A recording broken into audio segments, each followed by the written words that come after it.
Hello बच्चों, हमारे YouTube channel पे एक बार फिर से स्वागत है। आज हम पढ़ने वाले हैं क्लास 10th केमिस्ट्री का एक important chapter number 4, carbon and its compound. ठीक है, ये जो चैप्टर है इस पे बच्चों को थोड़ी दिक्कत आती है और उसका रीज़न क्या है, क्योंकि जो बच्चे हैं वो प्रैक्टिस नहीं करना चाहते और जब तक प्रैक्टिस नहीं करेंगे ये चैप्टर आपको आएगा नहीं। ठीक है, और प्रॉब्लम होती कहाँ पर है?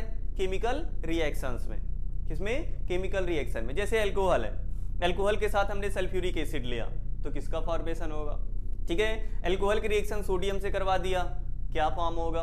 ठीक है, तो ऐसे यहाँ पे जो रिएक्शंस हैं उनमें प्रॉब्लम आती है। ठीक है, और जो बच्चे हैं वो reactions as it is direct रट लेना चाहते हैं। डायरेक्ट रटने से नहीं होगा भैया, समझना पड़ता है यहाँ पे। ठीक है, अगर समझ के करते हो तो आपको लास्ट में रिवीजन की भी कोई ज्यादा जरूरत नहीं होती इस चैप्टर में। तब आपके लिए क्या हो जाएगा, चैप्टर बहुत ईजी हो जाएगा। और याद रखना 5 नंबर में ये चैप्टर से एक क्वेश्चन जरूर आएगा और ज्यादा चांसेस हैं केमिकल रिएक्शन से। अगर 5 नंबर में आता है तो 99.99% मैं श्योर हूं कि वो केमिकल रिएक्शन से ही आएगा। ठीक है, चलो तो ज्यादा टाइम ना वेस्ट करते हुए हम स्टार्ट करते हैं चैप्टर। ठीक है, तो सबसे पहले चैप्टर में कुछ बेसिक इंट्रोडक्शन है कि जो कार्बन है ये इंपॉर्टेंट होता है नहीं होता है, कितने अमाउंट में हमारे नेचर में प्रेजेंट है, किन किन फॉर्म्स में प्रेजेंट है। ठीक है, वो बात करना है। ठीक है, तो जो कार्बन होता है एक एलिमेंट होता है, ये तो पता ही होगा, क्लास 9th पढ़कर आए हो आप। ठीक है, वैसे भी भैया क्लास 10th तो याद नहीं, आप क्लास 9th की बात कर रहे हो, कोई बात नहीं, क्लास 9th में हम याद दिला देते हैं। ठीक है, वहां पे आपने कुछ एलिमेंट्स याद किए थे, एटॉमिक नंबर 1 से लेके 20 तक। कार्बन की वहां पे पोजीशन थी 6th, मतलब एटॉमिक नंबर कितना होता है? 6 होता है, इसकी वैलेंसी 4 होती है। ठीक है, चलो तो बात करते हैं। जो कार्बन है एक एलिमेंट होता है, इसकी इंपॉर्टेंस बहुत ज्यादा होती है एलिमेंटल फॉर्म में भी और कंबाइंड फॉर्म में भी। चाहे एलिमेंटल फॉर्म की बात करें चाहे कंबाइंड फॉर्म की बात करें, दोनों फॉर्म में जो कार्बन होता है ये इंपॉर्टेंट होता है। ठीक है, चलो तो पहला पॉइंट देखो जरा,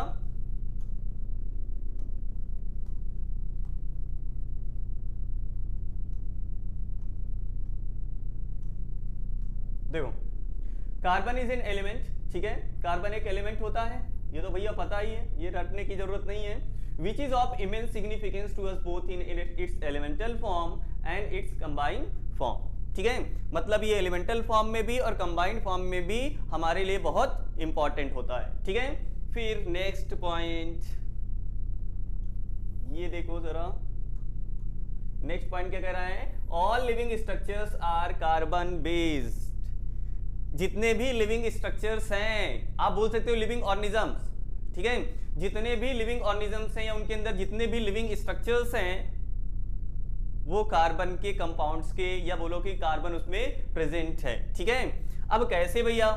जो लिविंग ऑर्गेनिजम्स हैं ये बने किसके हैं? सेल्स के। किसके बने हैं? सेल्स के बने। किसके बने भैया? सेल्स के। ठीक है, और जो सेल्स है, सेल्स के अंदर DNA, RNA, protein, lipid, carbohydrate, vitamins, ये सब प्रेजेंट है कि नहीं? प्रेजेंट है भैया। इवन सेल्स इन्हीं की बनी है, ये नहीं तो सेल नहीं, और सेल नहीं तो लिविंग ऑर्गेनिज्म नहीं। ठीक है, और ये सारे जो कंपाउंड्स हैं ये कार्बन बेस्ड हैं, कार्बन बेस्ड कंपाउंड। ठीक है, मतलब कहने का मेनली इसमें क्या प्रेजेंट होता है? कार्बन प्रेजेंट होता है, along with hydrogen, oxygen, nitrogen, phosphorus, even sulphur. ठीक है, वो सब भी अवेलेबल होते हैं। ठीक है, लेकिन मेनली क्या होता है यहाँ पे? कार्बन और हाइड्रोजन। ठीक है, तो हम कार्बन चैप्टर पढ़ रहे हैं तो हम बात कर रहे हैं कि जितने भी लिविंग स्ट्रक्चर्स हैं ये सारे कैसे हैं? Carbon based. किसी ने पूछ लिया कैसे, तो भैया कोई भी लिविंग स्ट्रक्चर है वो सेल्स का बना हुआ है। ठीक है, सेल्स के अंदर डीएनए, आरएनए, इवन जो डीएनए होता है इसी के पास तो हमारी पूरी जेनेटिक इंफॉर्मेशन होती है, हमारा स्ट्रक्चर कैसा होगा, हमारी सेल्स काम क्या करेंगी, इंफॉर्मेशन। अगर ये नहीं तो सेल का कोई एग्जिस्टेंस ही नहीं। ठीक है, चलो ज्यादा हम इस पे बात नहीं करने वाले हैं। तो जितने भी लिविंग स्ट्रक्चर्स होते हैं वो कार्बन बेस्ड है। फिर the amount of carbon in the atmosphere is quite megger. Megger का मतलब यहाँ पे है बहुत कम। ठीक है, मेगर का मतलब बोल सकते हो लिटिल, ठीक है, मतलब कम होता है, ठीक है। The earth crust has only 0.02% carbon in the form of minerals, ठीक है। हमारे अर्थ क्रस्ट में जो कार्बन है, अर्थ क्रस्ट मतलब ये जमीन पे, ठीक है, अर्थ में नीचे, ठीक है, जो कार्बन है कितने परसेंट है, 0.02%। और किस फॉर्म में है, मिनरल्स के फॉर्म में। किस फॉर्म में, मिनरल्स के फॉर्म में। और कौन कौन से मिनरल्स हैं, जैसे कार्बोनेट हो गया, हाइड्रोजन कार्बोनेट हो गया, कोल हो गया, पेट्रोलियम हो गया, ठीक है, इन सब में कार्बन अवेलेबल होता है, ठीक है भैया। कार्बोनेट कहने का मतलब जैसे कैल्शियम कार्बोनेट हो गया, जिंक कार्बोनेट हो गया, हाइड्रोजन कार्बोनेट जैसे CaHCO3 द होल ट्वाइस, ठीक है। कैल्शियम हाइड्रोजन कार्बोनेट या कैल्शियम बाई कार्बोनेट भी बोला जाता है इसको, ठीक है। तो किन किन फॉर्म्स में है, अगर मिनरल में बात करें तो कार्बोनेट हो गया, हाइड्रोजन कार्बोनेट्स हो गया, कोल हो गया और पेट्रोलियम हो गया, ठीक है। इन मिनरल्स के फॉर्म में अर्थ क्रस्ट में मेनली कार्बन प्रेजेंट है, कितना, 0.02%, ठीक है। और अगर एटमॉस्फेयर में बात करें तो एटमॉस्फेयर में कितना है, 0.03% कार्बन अवेलेबल है, ठीक है, ये एटमॉस्फेयर में, ठीक है। कितना कितना अवेलेबल है, 0.03%। वैसे तो परसेंटेज और भी ज्यादा हो चुका है, ठीक है, but according to class 10th NCERT हमें 0.03 ही देखना है, ठीक है। वैसे 0.04 से लेके 0.05 के परसेंट के आसपास हो गया, ठीक है। चलो, और मेनली किस फॉर्म में अवेलेबल है, किस फॉर्म में अवेलेबल है, in the form of CO2। पता होगा एटमॉस्फेयर में कार्बन मेनली CO2 के फॉर्म में प्रेजेंट है, ठीक है। और आपको तो ये पता है कि कार्बन डाइऑक्साइड का लेवल पहले से अब क्या हो चुका है, इंक्रीज हो चुका है, but according to class 10th NCERT हमें इतना ही याद रखना है, ठीक है। और नेक्स्ट देखो, in spite of small amount of carbon available in nature, ठीक है, मतलब यहाँ पे कार्बन बहुत कम अवेलेबल है नेचर में, लेकिन इसकी जो इंपॉर्टेंस है वो बहुत ज्यादा है। भले ही कार्बन का जो अमाउंट है वो नेचर में कम है, लेकिन इसकी जो इंपॉर्टेंस है वो बहुत ज्यादा है। वैसे भी जो कम होती है, कोई भी चीज जो कम होती है उसकी इंपॉर्टेंस ज्यादा ही होती है, ठीक है। चलो आगे बात करते हैं। चलो तो नेक्स्ट है bonding in carbon, the covalent bond. ये टॉपिक पढ़ने से पहले हम कार्बन के बारे में थोड़ा और जानकारी लेते हैं, ठीक है। चलो तो सबसे पहले बात कर लेते हैं कार्बन जो होता है इसका एटॉमिक नंबर कितना है। कार्बन, इसका एटॉमिक नंबर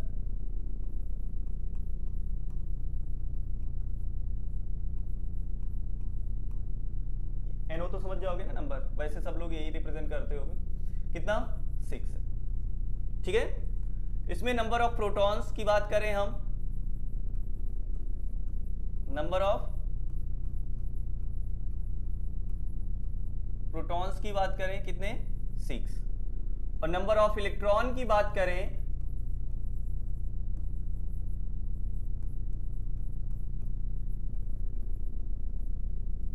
वो भी कितने हैं, 6। अगर हम इनका इलेक्ट्रॉनिक कॉन्फ़िगरेशन देखें, इलेक्ट्रॉनिक कॉन्फ़िगरेशन तो कितना होगा, 2,4, ठीक है। फिर इसके अलावा नेक्स्ट अगर हम इनकी वैलेंसी की बात करें तो वैलेंसी इसकी कितनी होगी, 4, ठीक है। मतलब ये क्या होता है, टेट्रावैलेंट।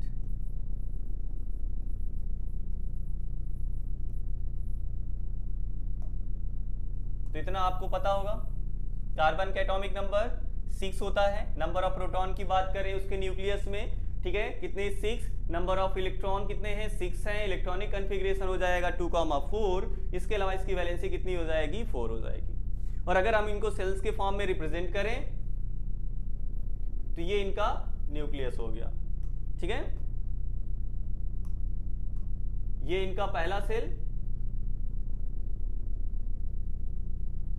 ठीक है, ये दूसरा सेल हो जाएगा। पहले सेल में कितने इलेक्ट्रॉन है, यहां पर देख सकते हो ये K सेल है, फर्स्ट सेल जो होता है वो कौन सा होता है, K, और दूसरा होता है L। ठीक है, तो यहां पे बात करें तो ये वाला जो है ये K सेल है और ये L सेल है। ठीक है, K सेल फील्ड है, पहले सेल में कितने इलेक्ट्रॉन आते हैं, मैक्स 2 इलेक्ट्रॉन आते हैं। ठीक है, तो यहाँ पे कितने इलेक्ट्रॉन, सॉरी 2 इलेक्ट्रॉन हम दिखा देते हैं, और दूसरे सेल में कितने इलेक्ट्रॉन है, 4 इलेक्ट्रॉन है, तो वो भी देख लो, 1 2 3 4। तो इस तरीके से इलेक्ट्रॉन यहां पे क्या होते हैं, फील्ड होते हैं। K सेल में 2 और L सेल में कितने होते हैं, 4 होते हैं। ठीक है, चलो अब आगे बात करते हैं कि जो कार्बन है ये कंपाउंड कैसे बनाता है। ये तो उसके एलिमेंट के बारे में थोड़ा सा हो गया कि एलिमेंटल फॉर्म में वो क्या क्या है, उसमें कितने इलेक्ट्रॉन, क्या वैलेंसी, कॉन्फ़िगरेशन कैसा है। अब हम बात करते हैं कि जो कार्बन है ये बॉन्ड कैसे बनाता है, या बोलो ये कंपाउंड कैसे फॉर्म करता है। कोई भी एलिमेंट अर्थ पे नोबल गैसेस को छोड़ दिया जाए तो बाकी के जितने एलिमेंट्स हैं वो अनस्टेबल हैं। क्या है, अनस्टेबल, और वो स्टेबल होना चाहते हैं। क्या होना चाहते हैं, स्टेबल होना चाहते हैं। और स्टेबल होने के लिए वो या तो इलेक्ट्रॉन गेन करते हैं, या तो लूज करते हैं, या तो शेयर करते हैं। अब वो इलेक्ट्रॉन लूज करेंगे, शेयर करेंगे या गेन करेंगे, ये डिपेंड करता है उनके कॉन्फ़िगरेशन पे। किस पे डिपेंड करता है, कॉन्फ़िगरेशन पे। जनरली वो एलिमेंट जिनके आउटर मोस्ट सेल में 1, 2 या 3 इलेक्ट्रॉन होते हैं वो इलेक्ट्रॉन लूज करना ज्यादा प्रेफर करते हैं, और वो एलिमेंट जिनके आउटर मोस्ट सेल में, मतलब सबसे बाहर वाले सेल में 5, 6, 7 ये इलेक्ट्रॉन होते हैं, वो जनरली इलेक्ट्रॉन गेन करना पसंद करते हैं। और ये गेन और लूज क्यों करते हैं, ताकि उनको ऑक्टेट या डुप्लेट कंप्लीट हो जाए। ऑक्टेट या डुप्लेट मतलब या तो ये वाला सेल पूरा भर जाए, या इसके बाहर वाले जो सेल्स हैं वो क्या हो, भरे हुए हो। बात समझ में आई। तो यार कार्बन जो है इसके आउटर मोस्ट सेल में 4 इलेक्ट्रॉन है। कितने इलेक्ट्रॉन है, 4 इलेक्ट्रॉन है। तो ये बताओ अगर इसको स्टेबल होना है तो इसके पास 2 रास्ते, क्या 3 रास्ते हैं। पहले हम 2 की बात करेंगे। या तो ये 4 इलेक्ट्रॉन बाहर कर दे, अपना डुप्लेट कंप्लीट कर ले, या दूसरा रास्ता है ये 4 इलेक्ट्रॉन गेन कर ले और अपना ऑक्टेट कंप्लीट कर ले। दोनों कंडीशन में क्या हो जाएगा, ये स्टेबल हो जाएगा। लेकिन जो कार्बन है ना तो 4 इलेक्ट्रॉन गेन करता है, ना तो 4 इलेक्ट्रॉन लूज करता है।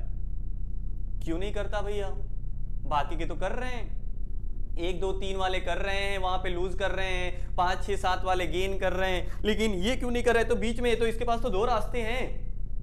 गेन भी कर ले, जहां पे उसको गेन करने की जरूरत है गेन कर ले, या जहां पे गेन करने वाली कंडीशन है गेन कर ले, जहां पे लूज करने वाली है वहां पे लूज कर दे, बेटर होगा यार, ऑप्शन ज्यादा हैं। लेकिन ये दोनों दरवाजे इसके लिए क्या रहते हैं, क्लोज्ड रहते हैं।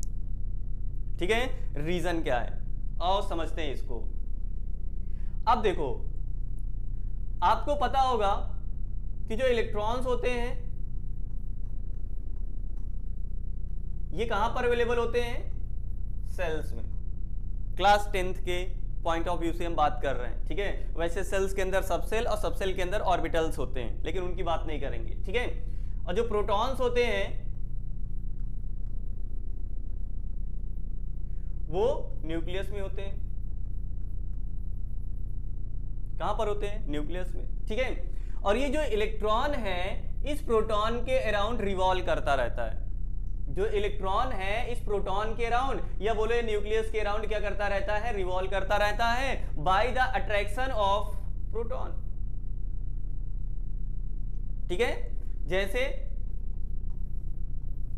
ये पहला सेल, ये दूसरा सेल। ठीक है, यहां पे जो इलेक्ट्रॉन्स है ये रिवॉल्व कर रहे होते हैं, ये इलेक्ट्रॉन रुके नहीं होते हैं।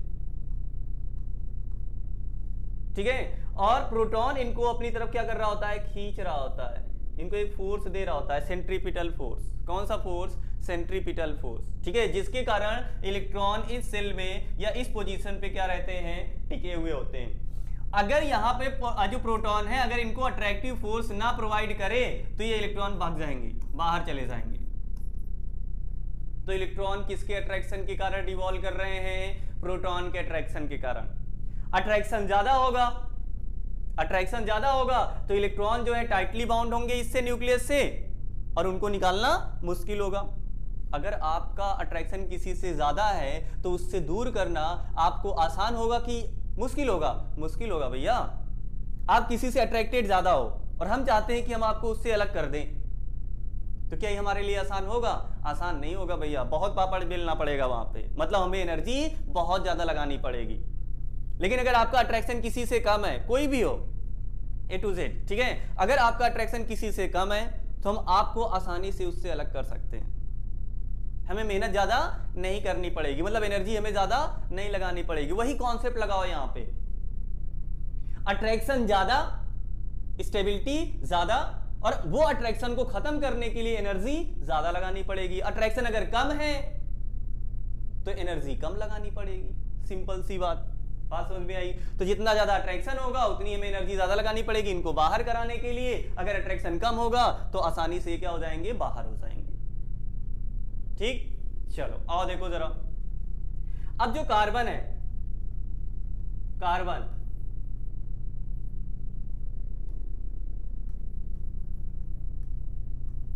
सबसे पहले बात करेंगे, ये C4+ का कैटायन क्यों नहीं फॉर्म कर पाता।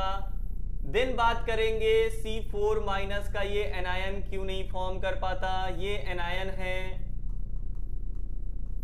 और ये कैटायन है, तो ये तो ना तो कैटायन फॉर्म कर पाता है ना तो एनायन फॉर्म कर पाता है। हम क्या देखेंगे? रीजन।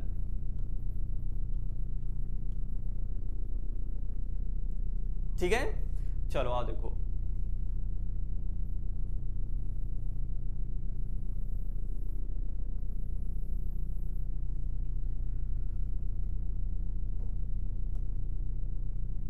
अच्छे से समझना, धीरे धीरे समझाएंगे, एक बार समझ जाओगे दोबारा पढ़ना नहीं पड़ेगा, कसम से बता रहा हूं। ठीक है, देखो जरा, 1 2 3 4, ठीक है। चलो आओ देखो, अब एक चीज मैं जो बता रहा हूं वैसे देखना। प्रोटॉन को आप एज अ गर्ल कंसीडर करना। कैसे कंसीडर करोगे आप? गर्ल की तरह। और इलेक्ट्रॉन को एज अ बॉय, ठीक है, जैसे स्कूल्स में होता है। ठीक है, क्लास में लड़के लड़कियां रहती हैं, ठीक है, इनके बीच में आपस में अट्रैक्शन होता ही नहीं होता है? लड़के लड़कियों से अट्रैक्ट होते ही नहीं होते हैं? होते हैं भैया, अट्रैक्शन आपस में होता है, किसी का कम किसी से ज्यादा, किसी में कम किसी में ज्यादा होता है। ठीक है, चलो अब अट्रैक्शन ज्यादा होता है तो दूरियां कम की ज्यादा, अट्रैक्शन ज्यादा तो दूरियां कम की ज्यादा, तो दूरियां कम हो जाती हैं और स्टेबिलिटी ज्यादा हो जाती है ना। अगर हम अट्रैक्टेड हो गए तो यार स्टेबल हो जाएंगे, इधर उधर थोड़े ना घूमते रहेंगे कि इसके चक्कर में उसके चक्कर में उसके चक्कर में। अगर हम कहीं पर एक जगह अट्रैक्ट हो गए तो हमारी स्टेबिलिटी पहले से थोड़ी सी ज्यादा हो जाएगी। ठीक है, और देखो वो सब जाने दो, प्रोटॉन को एज अ गर्ल, इलेक्ट्रॉन को एज अ बॉय ट्रीट करना है। ठीक है, अब देखो अगर हम बात करें कार्बन में, ठीक है, तो कार्बन के न्यूट्रल फॉर्म में 6 गर्ल्स अवेलेबल हैं। कितनी अवेलेबल हैं? 6 गर्ल्स अवेलेबल हैं। कहां पर? न्यूक्लियस में। ठीक है, और यहां पर कितने बॉयज हैं? 6 बॉयज हैं, और ये कहां पर हैं? सेल्स में। चलो अब कैटायन कैसे फॉर्म होगा? जब ये इलेक्ट्रॉन लूज करेगा। क्या लूज करेगा? इलेक्ट्रॉन लूज करेगा। अब देखो हमने क्या किया, कार्बन से एक इलेक्ट्रॉन बाहर किया, कार्बन से एक इलेक्ट्रॉन हमने क्या कर दिया? बाहर कर दिया, मतलब एक लड़के को हमने बाहर कर दिया। ठीक है, एक लड़के को हमने क्या कर दिया? गर्ल्स को एज अ, यहां पे ऐसे देखना, ये गर्ल्स और ये बॉयज, वहां से ध्यान देना। ठीक है, हमने क्या किया? एक इलेक्ट्रॉन इससे बाहर किया।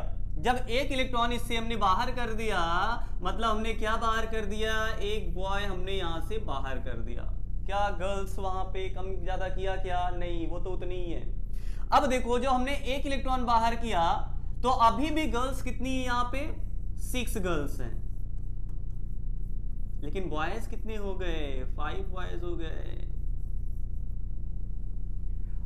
पहले क्या था, 6 लड़कियां 6 लड़कों के, या बोलो 6 लड़के 6 लड़कियों के अट्रैक्शन के कारण वहां पे घूम रहे थे, जो भी अट्रैक्शन लग रहा था ठीक था। अब क्या हुआ, हमने कुछ एनर्जी दिया उस अट्रैक्शन को ब्रेक करने के लिए कि एक को हमें क्या करना है, बाहर करना है। एक को हमने बाहर कर दिया, एक लड़के को हमने क्या कर दिया, बाहर कर दिया। अब बचे कितने, 5, लड़कियां कितनी, 6। तो अट्रैक्ट करने वाली ज्यादा और जिनको अट्रैक्ट करना है कम। बताओ अट्रैक्शन कम होगा कि ज्यादा होगा? अगर यार आपकी क्लास में 6 लड़कियां और 4 लड़के हो, मतलब 5 लड़के हो, तो अट्रैक्शन तो यार ज्यादा होगा ना। 5 का 5 में है ना, कैंसिल आउट, और एक एक्स्ट्रा। बाकी के सोचेंगे भाई मेरा नंबर शायद लग जाए, वो सोचेगा मेरा नंबर मेरा नंबर मेरा नंबर। ये टेंडेंसी होती कि नहीं होती है? होती है भैया क्लास में, ठीक है। और देखो तो भैया अट्रैक्शन कम की ज्यादा, अट्रैक्शन पहले से ज्यादा हो जाएगा, और अट्रैक्शन पहले से ज्यादा हो जाएगा तो नेक्स्ट यहां पर अगर इलेक्ट्रॉन हमें बाहर करना है, नेक्स्ट किसी को यहां पे बाहर करना है, कोई बाहर जाना चाहेगा, यहां से कोई बाहर जाना चाहेगा, ठीक है, ये पांचों में से कोई बाहर जाना चाहेगा। ये छठे वाले को तो निकालना आसान था थोड़ा सा इनके कंपैरिजन में, लेकिन इससे मुश्किल हो जाएगा पांचवे को बाहर करना। एक और को अगर बाहर करना चाहेंगे तो अट्रैक्शन पहले से ज्यादा हो चुका है, ठीक है। चलो भैया आओ देखो, तो इसको दूसरे वाले को निकालने के लिए एनर्जी पहले से ज्यादा लगानी पड़ेगी, हमें ज्यादा मशक्कत करनी पड़ेगी, एनर्जी ज्यादा वेस्ट करनी पड़ेगी, मतलब वेस्ट क्या, एनर्जी ज्यादा हमें लगानी पड़ेगी, ठीक है। चलो भैया हमने एक इलेक्ट्रॉन यहाँ पे और बाहर कर दिया, मतलब एक बॉय को और बाहर कर दिया। अब कितने बचे, गर्ल्स अभी भी 6 हैं, मतलब प्रोटॉन अभी भी कितने, 6, और यहां पर इलेक्ट्रॉन कितने हो गए, 4 हो गए। अट्रैक्शन बताओ पहले से कम की ज्यादा, पहले से अट्रैक्शन ज्यादा हो जाएगा, ठीक है। अब अट्रैक्शन ज्यादा हो जाएगा तो नेक्स्ट वाले लड़के को बाहर करना मुश्किल हो जाएगा, और इस प्रकार क्या होगी, यहां पर एनर्जी की रिक्वायरमेंट बढ़ती चली जाएगी। तो अगर आप देख रहे हो यहां पे हर सक्सेसिव इलेक्ट्रॉन निकालने पे, सक्सेसिव मतलब एक के बाद एक, हर सक्सेसिव इलेक्ट्रॉन रिमूव करने पर अट्रैक्टिव फोर्स जो है, जो अट्रैक्शन है वो बढ़ रहा है, और अट्रैक्शन बढ़ रहा है तो एनर्जी की रिक्वायरमेंट इंक्रीज हो रही है नेक्स्ट इलेक्ट्रॉन को क्या करने के लिए, रिमूव करने के लिए। तो कार्बन में 4 इलेक्ट्रॉन निकालने के लिए एनर्जी की रिक्वायरमेंट बहुत ज्यादा होती है, जिसके कारण जो कार्बन है ये 4+ का कैटायन फॉर्म नहीं कर पाता है। बात समझ में आई, ठीक। चलो आओ देखो रीजन जरा, सेकेंड वाला पॉइंट यहां पे हम पहले पढ़ेंगे। कौन सा पॉइंट, सेकेंड पॉइंट, ये पढ़ो पहले। Carbon does not form C4+ cation because it requires a large amount of energy. It requires a large amount of energy to remove 4 electrons, leaving behind a carbon cation with 6 proton in its nucleus, holding on just 2 electron. मतलब इतना ज्यादा नहीं, सीधी सी बात, ठीक है, कि carbon 4+ का cation नहीं फॉर्म कर सकता because it requires a lot of energy to remove 4 electron from its outermost shell, बस, ठीक है। अगर इतना भी ज्यादा नहीं लिखना, because it requires a lot of energy to remove 4 electron. बात समझ में आई, मतलब 4 इलेक्ट्रॉन निकालने के लिए एनर्जी की रिक्वायरमेंट ज्यादा है, और जैसे समझाया है वैसे समझना, ठीक है।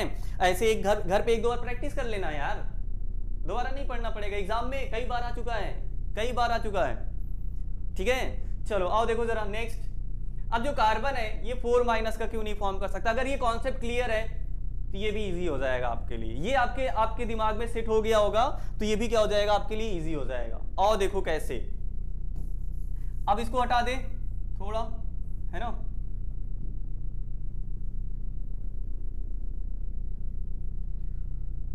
देखो जरा यार फिर से बनाते हैं। ये न्यूक्लियस हो गया, ये पहला सेल हो गया, ये दूसरा सेल हो गया, ठीक है। पहले सेल में 2 इलेक्ट्रॉन, दूसरे में 4,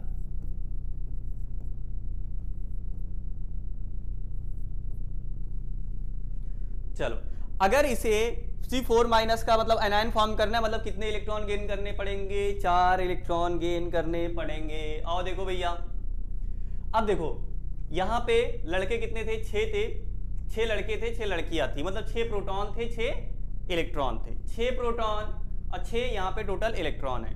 अब हमने क्या किया, बाहर से एक इलेक्ट्रॉन, दैट मीन्स एक लड़के को यहां पर भेज दिया।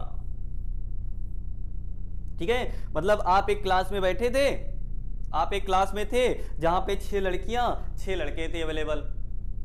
ठीक है, अट्रैक्शन थोड़ा ठीक ठाक था, जो भी था, ठीक है, आप समझ सकते हो, फील कर सकते हो। अब देखो यार, हमने क्या किया, उनमें एक लड़के को और ऐड कर दिया। अब यार एक नया लड़का आएगा, दिक्कत तो सबको होगी, जलन होगी यार, कहां से आ गया यार, नहीं आना चाहिए था, आना नहीं चाहिए था। ठीक है, वो उसको रिपेल वगैरह करेंगे, वो सब जाने दो। ठीक है, लेकिन लड़कियों की तो टेंडेंसी ठहरी अट्रैक्ट करने की। क्या करने की? अट्रैक्ट करने की। अट्रैक्शन तो देंगी। अब यार वहां पे 6 थे, 6 का मतलब सब पे एक एक का मान लो अट्रैक्शन लग रहा था। अब एक हमने एक्स्ट्रा ऐड कर दिया, मतलब लड़के 7 हो गए, लड़कियां अभी भी कितनी? 6। अट्रैक्ट करने वाली अभी भी 6 हैं और जिनको अट्रैक्ट करना है वो 7 हो गए। अब उन्हीं 6 का अट्रैक्शन अब इन 7 पे लगना है। पहले 6 पे लग रहा था, अब कितने पे लगना है? 7 पे लगना है। अब ये बताओ, अट्रैक्शन पहले से कम होगा कि ज्यादा होगा? अट्रैक्शन कम हो जाएगा यार। 6 को अगर लड़कियां ज्यादा हो रही, लड़के कम हो रहे हैं तो अट्रैक्शन बढ़ता जाएगा। लड़के ज्यादा हो रहे हैं, लड़कियां कम हो रही तो अट्रैक्शन घटता है। ठीक है, लड़कियों का अट्रैक्शन पावर घटता नहीं है, मतलब ओवरऑल अट्रैक्शन जो है वो क्या होता है? कम होता है। ठीक, चलो, तो एक लड़के को हमने यहाँ पे भेजा, एक या बोलो एक इलेक्ट्रॉन यहाँ पे इंसर्ट किया, अट्रैक्शन कम हुआ। हमने एक और इलेक्ट्रॉन यहाँ पे इंसर्ट किया, मतलब एक बॉय को और यहाँ पे भेजा। अब पहले 7 थे, अब कितने कर दिए? हम 8 कर दिए। अट्रैक्शन और कम हो जाएगा यार। धीरे धीरे कहेंगे यार लड़के, आप क्लास में बैठे यार, थोड़ा मजा कम आ रहा है ना? अब मजा थोड़ा, पहले यार एक का मतलब लग रहा था वहां पे, है ना? जाने दो, क्लास करते हैं। ठीक है, 8 हो गया। इसी प्रकार अगर हम यहाँ पे एक इलेक्ट्रॉन और इंसर्ट करेंगे, एक लड़के को और भेजेंगे, ठीक है, तो क्या हो जाएगा? अट्रैक्शन और कम हो जाएगा। और फिर एक लड़के को और भेजे तो अट्रैक्शन बहुत ही कम हो जाएगा। अब बताओ यार, 6 लड़कियां 10 लड़के, एक क्लास में 6 लड़कियां 10 लड़के, अट्रैक्शन ज्यादा होगा? फिर कहोगे यार इससे अच्छा तो है चलो यार बाहर कहीं और चलते हैं। क्या सोचोगे? इससे अच्छा तो कहीं और चलते हैं, है ना? मतलब स्टेबिलिटी, अब पहले आपको अच्छा लग रहा था वहां पे, पहले आपको अच्छा लग रहा था, स्टेबल था, ठीक है, सब माहौल सही था। लेकिन अब क्या हो गया? माहौल बिगड़ गया कि नहीं बिगड़ गया? पता चला हम स्टेबल करवाने गए और वहां पर अनस्टेबिलिटी आ गई, क्लास में अनस्टेबिलिटी आ गई। वही समझो भैया, यहां पे जब कार्बन 4 एक्स्ट्रा इलेक्ट्रॉन लेगा तो वहां पे जो 6 प्रोटॉन है, 4 एक्स्ट्रा इलेक्ट्रॉन को होल्ड करने की पावर उनके अंदर नहीं होती है।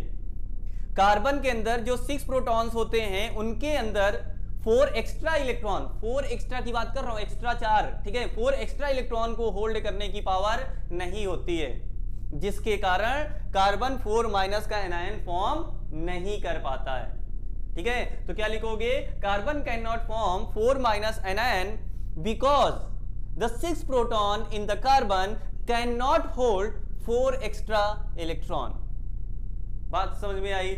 चलो आओ देखो जरा, यहां पे कुछ बुकिश लैंग्वेज देख लेते हैं, है ना? जैसे बताया लेकिन करना वैसे है। ठीक, आओ देखो, carbon does not form 4- anion because it is difficult for the nucleus with 6 proton to hold on 10 electrons. ठीक है, that is 4 extra electron. बहुत ज्यादा ये पूरा नहीं लिखना, जितना बोला उतने नंबर पूरा मिलेगा, नंबर पूरा मिलेगा। ठीक है, हाँ, अब जिनको याद है ठीक है, नहीं याद जितना बोला कि 4 एक्स्ट्रा इलेक्ट्रॉन को होल्ड नहीं कर सकता, और दूसरे वाले में क्या बोलोगे कि 4 इलेक्ट्रॉन को रिमूव करने के लिए बहुत ज्यादा एनर्जी की रिक्वायरमेंट होगी, जिसके कारण वो 4+ का फॉर्म नहीं करता। अब भैया ना तो ये कैटायन फॉर्म करे ना तो ये एनायन फॉर्म करे, तो करे क्या करे भैया? तीसरा है ना, शेयर करो। क्या करो? शेयर करो। ठीक है, तो कार्बन क्या करता है? 4- का एनायन नहीं फॉर्म करता, 4+ का कैटायन नहीं फॉर्म करता, वो जनरली इलेक्ट्रॉन शेयर करना पसंद करता है। ठीक है, तो देखो जरा, carbon overcomes this problem by sharing it's valence electron. ठीक है, कौन से इलेक्ट्रॉन की शेयरिंग होती है? वैलेंस। एक चीज याद रखना यार, जो वैलेंस सेल होता है, वैलेंस सेल मतलब आउटर मोस्ट सेल, और उसमें जो इलेक्ट्रॉन होते हैं वो कहलाते हैं वैलेंस इलेक्ट्रॉन। तो वैलेंस सेल या वैलेंस इलेक्ट्रॉन ही पार्टिसिपेट करते हैं बॉन्डिंग में। वो कोई भी बॉन्डिंग हो, कैसा भी कंपाउंड कोई बनाए, वैलेंस सेल के ही इलेक्ट्रॉन उसमें पार्टिसिपेट करते हैं। बात समझ में आई? चलो, तो carbon overcomes this problem by sharing it's कौन से इलेक्ट्रॉन भैया? Valence electron with other atoms of carbon. या तो एक कार्बन किसी दूसरे कार्बन के साथ शेयरिंग करेगा या किसी और एलिमेंट के साथ शेयरिंग करेगा। ठीक है, और with atoms of other element like hydrogen, chlorine, oxygen, nitrogen, phosphorus, sulphur etcetera. इतना समझ में आया? चलो आ जाओ भैया, अब देखते हैं ये जो कार्बन है ये कैसे कंपाउंड बनाता है। ठीक है, शेयरिंग कैसे करता है, हमें शेयरिंग देखना है। ठीक है, कुछ पॉइंट्स हैं उनको पढ़ लेते हैं, फिर उसके बाद हम आते हैं इलेक्ट्रॉन डॉट स्ट्रक्चर्स पे। देखो जरा, many other elements form molecules bye sharing of electron like carbon. ठीक है, मतलब कार्बन के ही जैसे कुछ और भी एलिमेंट्स होते हैं जो कंपाउंड इलेक्ट्रॉन के शेयरिंग से फॉर्म करते हैं। ठीक है, इतनी बात समझ में आई? चलो फिर next, the shared electron belongs to the outer shells of both the atoms and leads to both the atom attaining the noble gas configuration. मतलब कहने का, जिन एटम्स के बीच में आपस में शेयरिंग हो रही है, मान लो ये ए नाम का एटम है, ये बी नाम का एटम है, इन दोनों के बीच में शेयरिंग होना है। तो जो शेयर्ड वाले इलेक्ट्रॉन होंगे, जब ये दोनों इलेक्ट्रॉन शेयर करेंगे, मान लो एक इलेक्ट्रॉन ये शेयर कर रहा है, एक इलेक्ट्रॉन ये शेयर कर रहा है, तो जो शेयर्ड वाले इलेक्ट्रॉन हैं, जिनके बीच में शेयरिंग हो रही है, वो वाले इलेक्ट्रॉन दोनों के सेल्स में काउंट होते हैं। मतलब जैसे एक इलेक्ट्रॉन इसने शेयर किया, एक इलेक्ट्रॉन इसने शेयर किया, तो कितने इलेक्ट्रॉन हो गए? 2 इलेक्ट्रॉन। एक इलेक्ट्रॉन इसने बढ़ाया, एक इलेक्ट्रॉन इसने बढ़ाया, तो शेयर्ड इलेक्ट्रॉन कितने हो गए? 2 हो गए। ठीक है, एक इसका एक इसका। अब ये जो दोनों इलेक्ट्रॉन हैं, ये दोनों इलेक्ट्रॉन इसके भी न्यूक्लियस नहीं, इसके भी सेल्स में काउंट होंगे और इसके भी सेल्स में ये दोनों इलेक्ट्रॉन काउंट होंगे। इतनी बात समझ में आई? ठीक है, तो वही बोला गया, the shared electron belongs to the outer shell of both the atoms. ठीक है, मतलब जिन एटम्स के बीच में शेयरिंग होती है, उनके बीच में दोनों में वो जो शेयर्ड वाले इलेक्ट्रॉन हैं वो काउंट होते हैं। ठीक है, led to both the atom attaining noble gas configuration, जिसके कारण दोनों एटम्स जो होते हैं वो नोबल गैस कॉन्फ़िगरेशन अटेन करते हैं, जो कि वो करना चाहते हैं स्टेबिलिटी के लिए। फिर the simplest molecule formed by sharing of electron is hydrogen. ठीक है, सिंपलेस्ट मॉलिक्यूल जो इलेक्ट्रॉन के शेयरिंग से बनता है वो कौन सा है भैया? हाइड्रोजन है। ठीक है, पूछ सकता है आपसे, name the simplest molecule formed by sharing of electron, तो कौन सा हो जाएगा? हाइड्रोजन हो जाएगा। ठीक है, ओ चलो और देखो, अब हम बात करते हैं कि शेयरिंग से कंपाउंड कैसे बनते हैं। ठीक है, तो नेक्स्ट है कि शेयरिंग से क्या बोलते हैं, कंपाउंड कैसे बनते हैं। और देखो, सबसे पहले तो हम बात करेंगे हाइड्रोजन का फॉर्मेशन। किसका फॉर्मेशन? हाइड्रोजन का। ठीक है, कि आखिर हाइड्रोजन कैसे फॉर्म होता है, H2। ठीक है, इसका हमें क्या देखना है? Electron dot structure. मतलब नेक्स्ट टॉपिक हमारा है इलेक्ट्रॉन डॉट स्ट्रक्चर। ठीक है, किसका? कोवैलेंट कंपाउंड का, ऑफ कोवैलेंट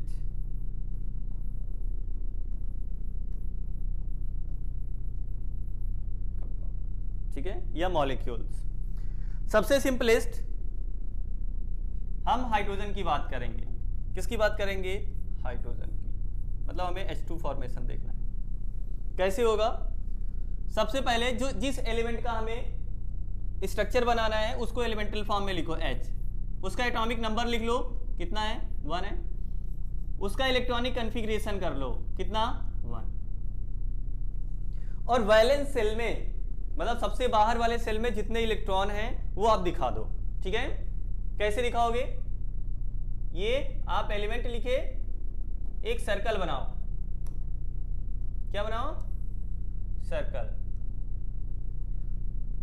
और यहां पर इसके आउटर मोस्ट सेल में जितने इलेक्ट्रॉन हैं वो आप यहां पे दिखा सकते हो, चाहे आप इस सर्कल पे, मतलब ये सेल्स, ये समझो आउटर मोस्ट सेल रिप्रेजेंट कर रहा है, चाहे आप यहां पे कर दो चाहे इसके अंदर कर दो, ऐसे डॉट के फॉर्म में, चाहे डॉट बनाओ चाहे स्टार बनाओ, आप प्रेफर कर सकते हो।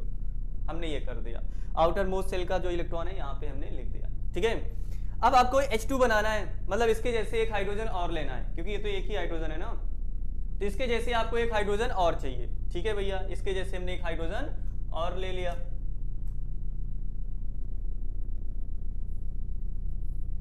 ठीक है, इसका भी हमने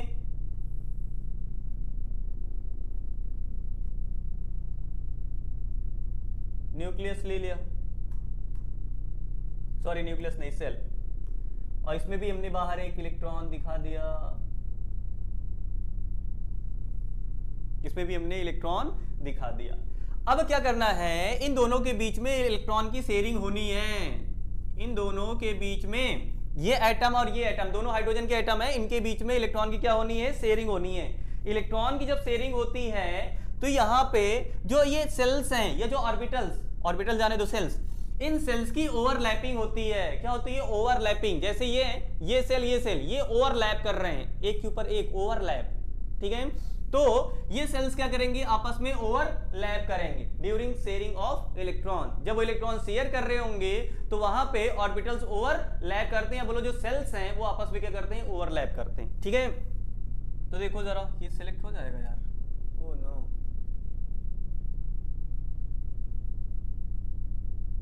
आओ देखो हम ऐसे दिखा देते हैं। ओवरलैपिंग इनकी होगी कुछ ऐसे,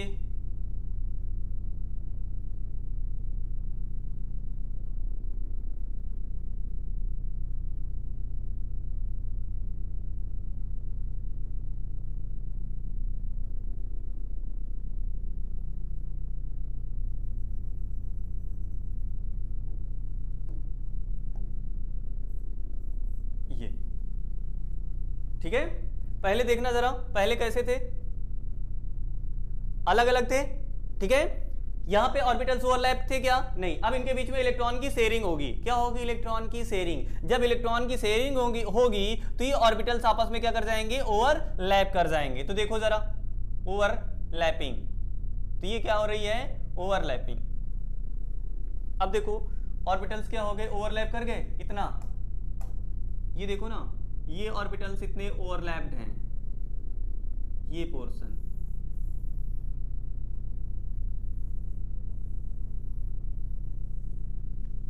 ठीक है, अब ये जो दोनों इलेक्ट्रॉन हैं, ये जो शेयर्ड वाले दोनों इलेक्ट्रॉन हैं, ठीक है, ये जो दोनों शेयर्ड वाले इलेक्ट्रॉन हैं, ये इसके में भी काउंट होंगे, ये इसके में भी काउंट होंगे। अब देखो, अगर इसके सेल में देखेंगे तो 1 2 इलेक्ट्रॉन, इसका डुप्लेट कंप्लीट, इसमें भी देखेंगे तो इसका डुप्लेट कंप्लीट है। समझ में आया? तो इस प्रकार बनाना है इलेक्ट्रॉन डॉट स्ट्रक्चर।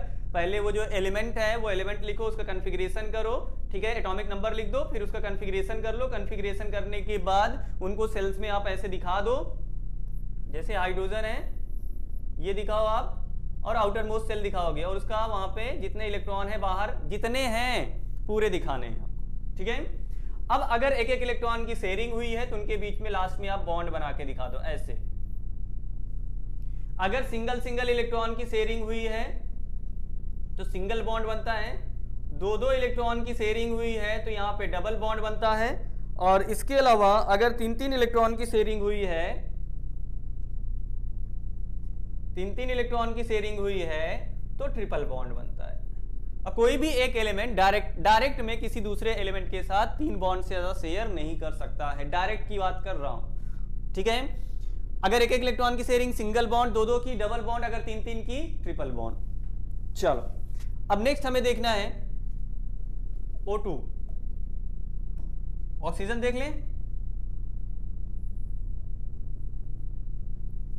ठीक है। अब भैया लिखो इसको जरा, ऑक्सीजन एटॉमिक नंबर कितना होता है, 8 होता है। इसका ईसी फॉर इलेक्ट्रॉनिक कन्फिग्रेशन कितना होता है, 2,6, कितना है 2,6। अब इसमें ऑक्सीजन बनाओ, वैलेंस शेल दिखाओ,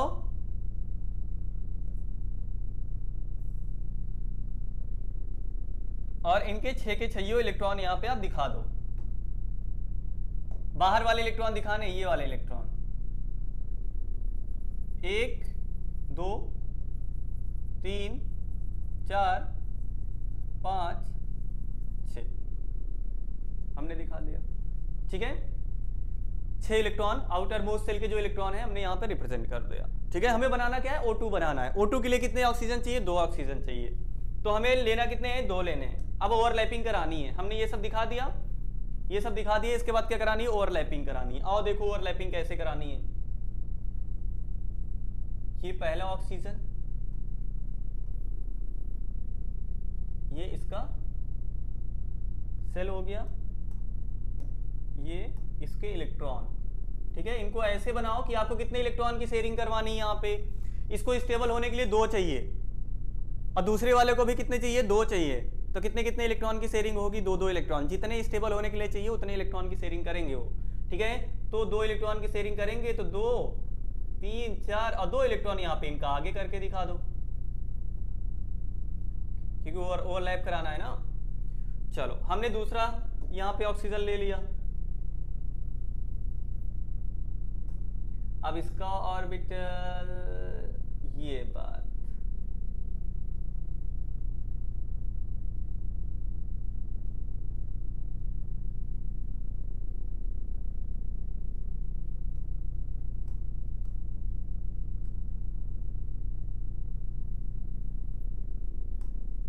अब इसका इलेक्ट्रॉन देखो, 1 2 3 4 और 2 यहां पे इसके आ जाएंगे,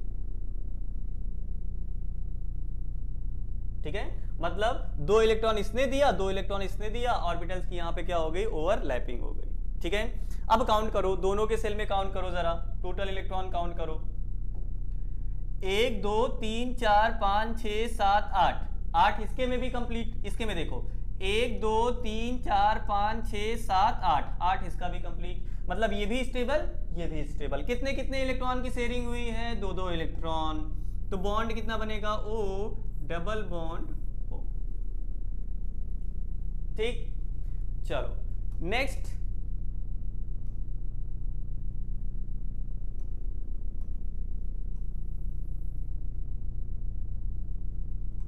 हम देख लेते हैं नाइट्रोजन का N2 फॉर्मेशन, ठीक है। चलो भैया लिखो, एटॉमिक नंबर कितना होता है, 7। अगर इलेक्ट्रॉनिक कन्फिग्रेशन करोगे, इलेक्ट्रॉनिक कन्फिग्रेशन कितना आ जाएगा, 2,5 आ जाएगा। और इस फॉर्म में रिप्रेजेंट करो,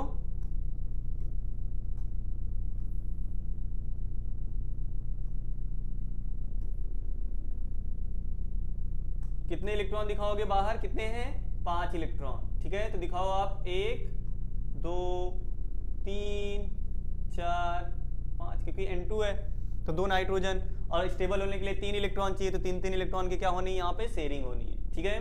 और देखो भैया, अब शेयरिंग करते हुए दिखाओ,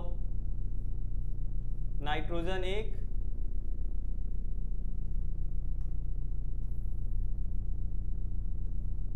इसका ये सेल हो गया,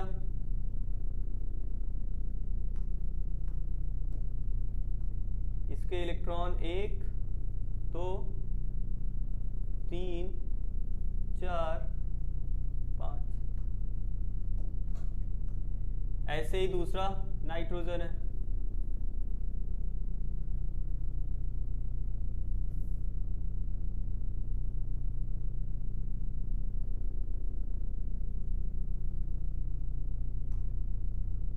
इसके इलेक्ट्रॉन दिखा दो। इसको यार थोड़ा नाइट्रोजन को और इधर कर दो, इसके इलेक्ट्रॉन दिखाओ जरा, 1 2 3 4, ठीक है। अब काउंट करो जरा दोनों में, 8 कंप्लीट है कि नहीं है, 8 कंप्लीट है कि नहीं है, 8 कंप्लीट होना चाहिए। 1 2 3 4 5 6 7 8, 8 इसका कंप्लीट। इसमें देखो 1 2 3 4 5 6 7 8, इसका भी 8 कंप्लीट, ठीक है। कितने कितने इलेक्ट्रॉन शेयर हुए, 3 इलेक्ट्रॉन शेयर हुए। कितने बॉन्ड, ट्रिपल बॉन्ड। तो अगर एक इलेक्ट्रॉन शेयर हुए हैं तो सिंगल बॉन्ड, 2 शेयर हुए हैं तो डबल बॉन्ड, और 3 शेयर हुए हैं तो ट्रिपल बॉन्ड, ठीक है। तो इस तरीके से आप क्या कर सकते हो, इलेक्ट्रॉन डॉट स्ट्रक्चर फॉर्म कर सकते हो कोवैलेंट कंपाउंड का, ठीक है, या वो कंपाउंड या वो मॉलिक्यूल जो इलेक्ट्रॉन के शेयरिंग से फॉर्म होते हैं। यहां तक कोई दिक्कत नहीं होनी चाहिए। अब देखो कोवैलेंट कंपाउंड क्या होते हैं। कोवैलेंट कंपाउंड क्या होते हैं, ठीक है।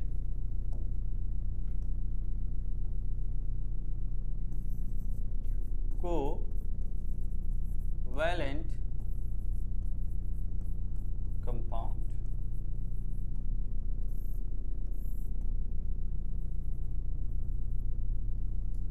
ऐसे कंपाउंड जो इलेक्ट्रॉन के शेयरिंग से फॉर्म होते हैं, ऐसे कंपाउंड जो इलेक्ट्रॉन के शेयरिंग से फॉर्म होते हैं वो कहलाते हैं कोवैलेंट कंपाउंड। तो the compound which are formed by sharing of electrons are known as covalent compound. Simple सा। तो क्या डिफाइन करोगे, the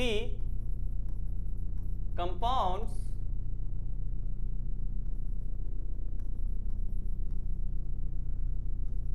which are formed by sharing of electrons are called covalent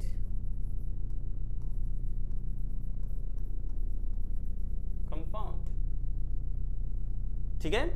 तो वो कंपाउंड जो इलेक्ट्रॉन के share से बनते हैं, ठीक है, उसे कोवैलेंट कंपाउंड बोला जाता है। तो कोवैलेंट बॉन्ड क्या होता है, कोवैलेंट बॉन्ड। तो कोवैलेंट बॉन्ड को कैसे डिफाइन करोगे, जैसे आपने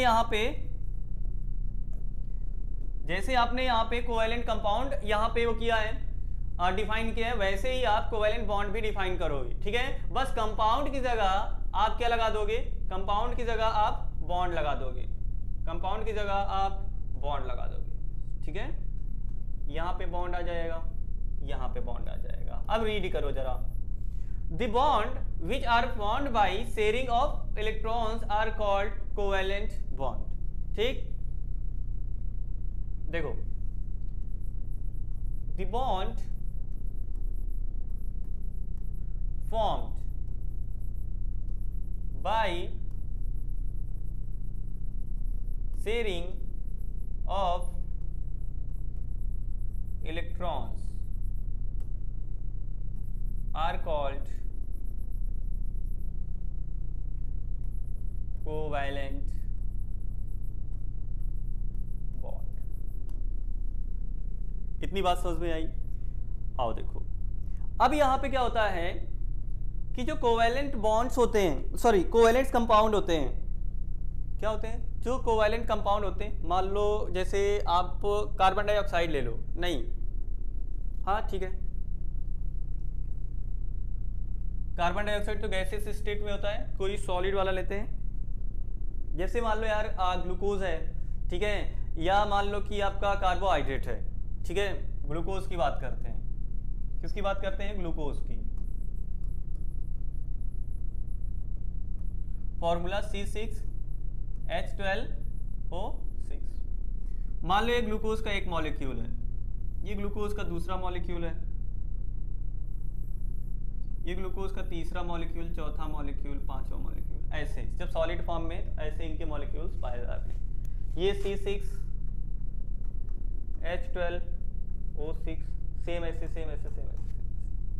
ठीक है। तो यार इनके बीच में जो फोर्स होता है, ये कोवैलेंट कंपाउंड है, ठीक है, सॉलिड फॉर्म में है ये, तो यार यहाँ पे जो अट्रैक्टिव फोर्स होता है वो कम होता है। क्या होता है? अट्रैक्टिव फोर्स कम होता है, ठीक है, जिसके कारण इनकी जो मेल्टिंग पॉइंट होती है यार, इनके बीच में जो फोर्स है, ठीक है, फोर्स ऑफ अट्रैक्शन, वो वीक होता है। क्या होता है यहाँ पे? Force of attraction, force of attraction, ये क्या होगा यहाँ पे? वीक होता है, मतलब कमजोर होता है, ठीक है। तो जो फोर्स ऑफ अट्रैक्शन वीक है तो इनकी मेल्टिंग और बॉइलिंग पॉइंट, मेल्टिंग एंड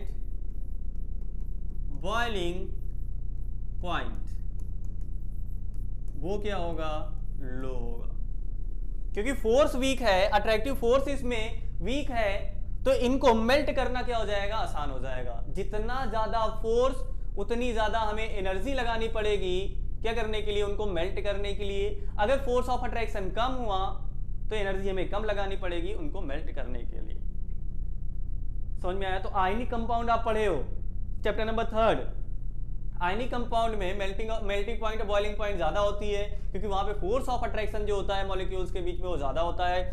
यहाँ पर मॉलिक्यूल्स के बीच में फोर्स ऑफ अट्रैक्शन कम होता है, जिसके कारण मेल्टिंग और बॉइलिंग पॉइंट इनकी क्या होती है? कम होती है, ठीक।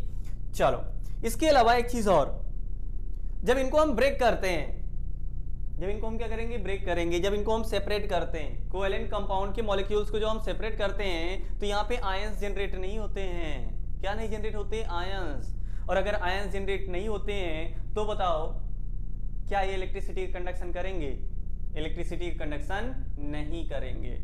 जबकि आयनिक कंपाउंड, उनका जब सॉल्यूशन बनाते हैं या मॉल्टेन फॉर्म में, इलेक्ट्रिसिटी का कंडक्शन करते हैं, क्योंकि वहां पे वो आयन जनरेट करते हैं।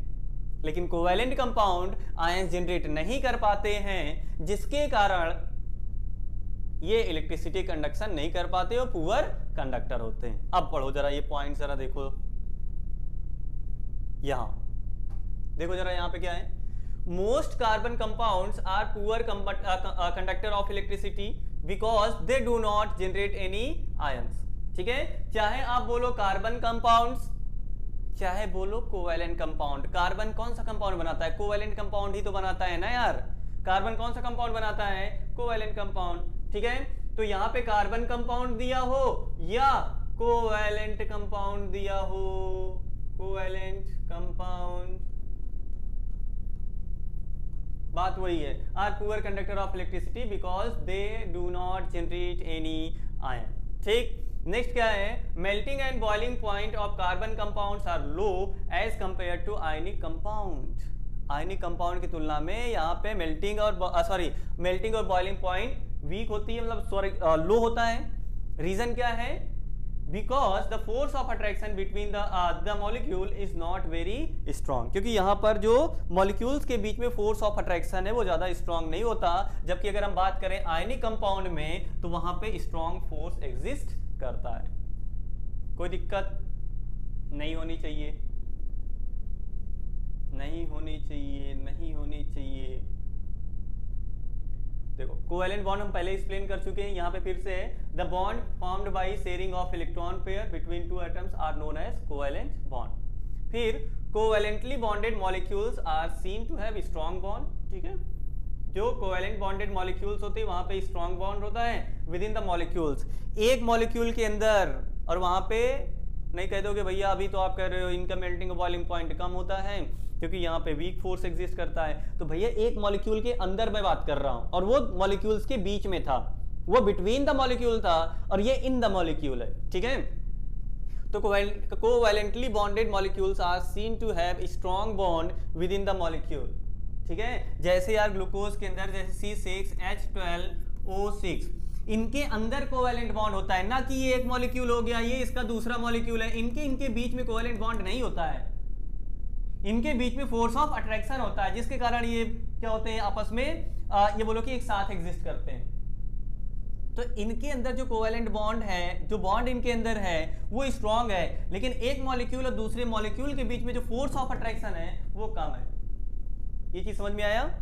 तो देखो जरा, covalently bonded molecules are seen to have strong bond within the molecule but intermolecular forces are small. Intermolecular forces मतलब दो मॉलिक्यूल के बीच का, दो मॉलिक्यूल के बीच का, ठीक है, बिटवीन